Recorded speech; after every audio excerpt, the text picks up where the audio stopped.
Nothing is wrong. Your life is stable. You're doing okay. And yet, you feel empty.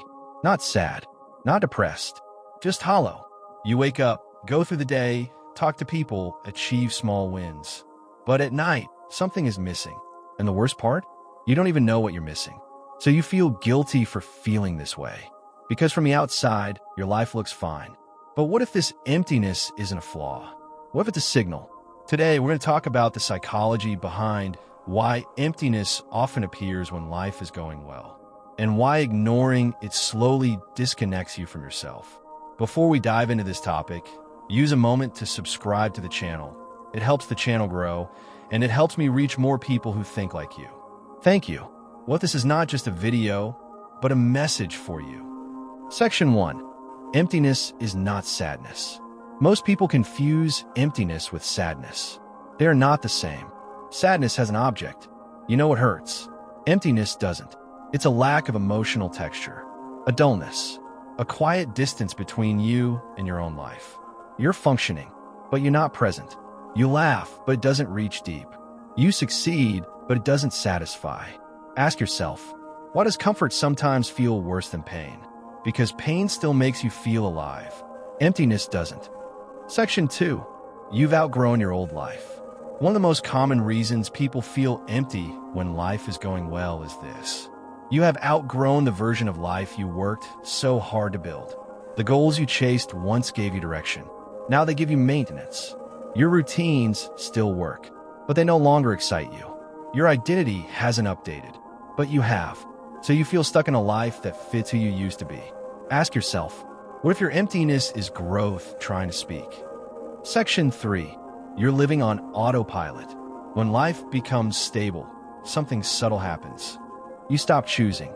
You start repeating. The days blur together. You stop asking questions. You stop reflecting. Your mind goes quiet, not in peace, but in disengagement.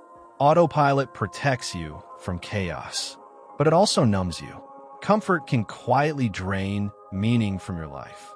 Emptiness often appears not because life is bad, but because it's unchallenged. Section 4. You've disconnected from meaning. Meaning doesn't come from success.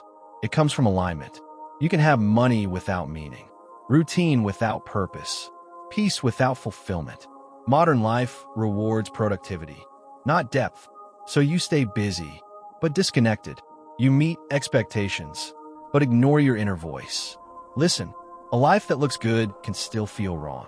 When meaning disappears, emptiness takes its place. Section 5. You've suppressed parts of yourself. Many people feel empty because they've silenced important parts of who they are. Curiosity, creativity, emotion, depth. You learn to be reasonable, to be practical, to be normal. But suppressed parts don't disappear. They turn into numbness. Microhook. What you ignore in yourself becomes emptiness. You didn't lose something. You abandoned something.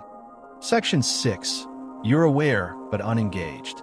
Highly self-aware people are especially vulnerable to emptiness. You see through illusions.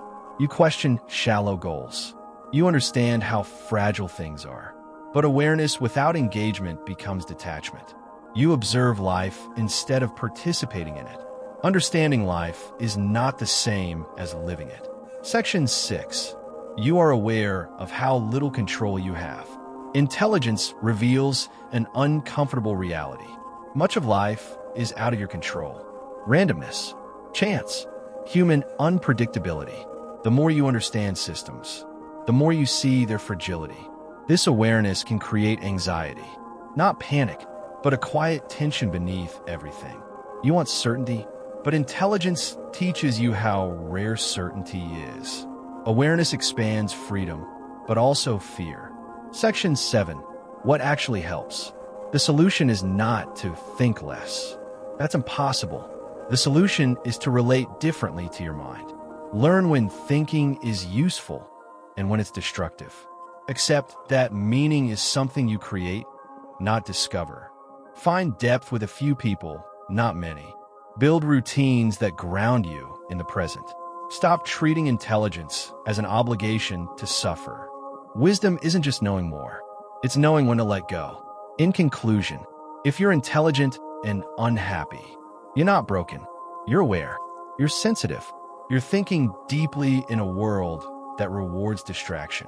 The goal isn't to become less intelligent, but to become more compassionate toward yourself. Sometimes, peace begins when you stop fighting your own mind. If this resonated with you, subscribe. You're not alone here.